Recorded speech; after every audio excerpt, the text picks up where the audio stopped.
அன்பு சொந்தங்களுக்கு வணக்கம். 2/9/2024 இன்று திங்கட்கிழமை சிவகாமியின் சபதம் பதிவு.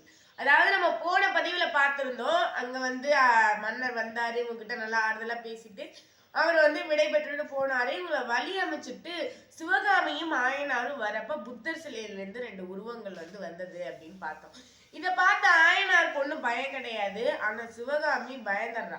என்னடா அது திடீர்னு நல்லா இருந்த புத்தர் சிலையில இருந்து 2 பேர் வராங்களே அப்படின்னு பார்க்கும்போது கொஞ்ச நேரம் கழிச்சுதான் தெரியுது அது வேற யாரும் கிடையாது, பரஞ்சோதியும் புத்தரும் தான், அந்த நாகநந்தி அடிகளும் தான் வராது அப்படின்னு தெரிஞ்ச உடனே ஆயனாருக்கு அதிர்ச்சியா இருக்கணும்ல. ஆனா ஆயனார் அப்படி இல்லை, சாதாரணமா போய் பேசிட்டு இருக்கிறாரு. அப்பாடி எப்படா போவாருன்னு இருந்துச்சு பாருங்களேன். அப்படின்னு உடனே இதை கேட்ட சிவகாமி, என்னது யார சொல்றீங்க, இவங்க 2 பேரும் ஏன் இங்கே ஒளிஞ்சிட்டு இருந்தாங்க அப்படின்னு கேட்ட உடனே சிவகாமி கேட்குறா. உடனே ஆயனாருக்கு ஒண்ணுமே பதில் சொல்லல. உடனே நாகநந்தி அடிகள் சொல்றாரு, அதெல்லாம் ஒண்ணும் இல்லம்மா, கொஞ்சம் அங்க ஒளிஞ்சிருக்கணும்னு உங்க அப்பா சொன்னாரா, அதனால உட்காந்துட்டு ஆயனார போட்டு கொடுத்துட்றாரு. உடனே ஆயனாரே சொல்லுங்க, எங்க பொண்ணுகிட்ட சொல்லுங்க அப்படின்னு சொன்ன உடனே சிவகாமி சொல்றாரு. சிவகாமி கிட்ட ஆயனார் சொல்ல தொடங்குறாரு.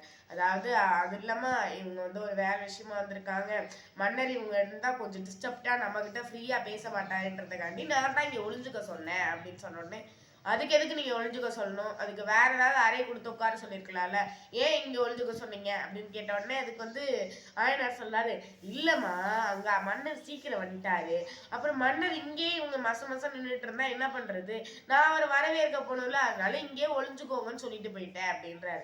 உடனே அப்பா நீங்க செய்யறதெல்லாம் சரி கிடையாது அப்படின்னு சொல்லிட்டு சிவகாமி பார்த்துட்டு அப்படியே நிக்கிறா. அப்படியே நின்ன உடனே ஏற்கனவே வந்த உடனே, ஏன்னா அவங்க எப்படி இந்த புத்தர் சிலையில உள்ள போனாங்கன்றத நம்ம தெரிஞ்சுக்கணும்ல. அதுதாங்க அந்த அடுத்த அத்தியாயத்துக்குள்ள அந்த விஷயத்துல இருந்து கூட்டு போறாரு நம்ம கல்கி. அதாவது அஜந்தா ஓவியங்கள் அப்படின்னு. இப்ப சிவகாமி முன்னாடி ரதிமான கூட்டிட்டு அந்த தாமரை குளத்துக்கு போனவங்க. அந்த நேரத்துல ஆயனாரு, அப்புறம் புத்த துறவி, அப்புறம் நம்ம பரஞ்சோதி எல்லாம் என்ன பண்ணாங்கன்னு சொல்லி ஒரு ஐயம் இருந்துச்சுல்ல. அங்க பரஞ்சோதி, புத்த துறவி, ஆயனார் 3 பேர் உட்கார்ந்துருக்காங்க. இப்படி உட்கார்ந்து பேசிட்டே இருக்கும்போது தன் மகளை பத்தி, என்ன உங்க மகள் காமதேவனுடைய வேலையா கூட இருக்கலாம்னு சொன்ன உடனே, எந்த ஒரு தந்தைக்கா இருந்தாலும் அவங்க மகனை கூட சொன்னாலும் கோச்சுக்க மாட்டாங்க, அவங்க மகளை சொன்னா கண்டிப்பா கோவம் வரும். அதனால இவருக்கு கோவம் வந்துடுது. உடனே புத்தத்துறையை என்ன புத்தத்துறையை நினைச்சிட்டு இருக்கீங்க நீங்க, அவன் என் பொண்ணு தெரியுமா தெரியாதா அப்படின்னு சொல்லி ரொம்ப ஓவரா பேசுகிறாரு. பேசின உடனே அந்த புத்தத்துறைவி சொல்றாரு, கொஞ்சம் அமைதி ஆகுங்க, கொஞ்சம் உங்க மக கொஞ்சம் கோபிச்சுட்டு போட்டுன்னா சீக்கிரம் போவான் தான் நான் சொன்னேன் சரியா அப்படின்னு சொல்லிட்டு புத்தத்துறைவி சொல்ல ஆரம்பிக்கிறாரு. ஆயனாரே நீங்க தான் அவனை வச்சுக்கணும், இவன்கிட்ட ஏதாவது நீங்க குரு தட்சணையா வாங்கணும் அப்படின்னு சொல்லி சொல்றாரு. உடனே ஆயனாருக்கு ஒண்ணுமே புரியல, என்னடா அது குரு தட்சணையா, பரஞ்சோதிக்கு தலை சுத்திருது, என்னடா அது காசு எதுவுமே வச்சுட்டு வரல, ஆயனாரே கேட்காட்டி இந்த புத்த துறவி நம்மளை கோத்து விட்டுருவாரோ, புத்த துறவி நல்லவரா கெட்டவரான்னு யோசிச்சுட்டு இருக்காரு.